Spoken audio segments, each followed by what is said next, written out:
And welcome to కదరమ్మాయి. మీరైతే నా voice చూసి దడుచుకోకండి, ఎందుకంటే నాకు కోల్డ్ చేసింది.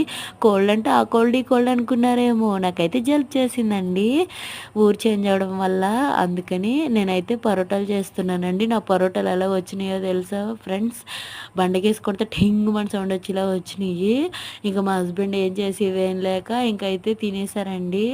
మీ హస్బెండ్స్ కూడా ఇంతేనా? అయితే కామెంట్ చేయండి అని అంటారనుకున్నారు, అస్సలు కాదండి. మా ఆయన చేతయితే నాకు అక్షింతలు గట్టిగా పడ్డాయి. ఏంది ఇది పరోటాలా ఏంది అని తిట్టారు. ఇంకేం చేస్తామండి, నేనే చేసుకున్నానండి.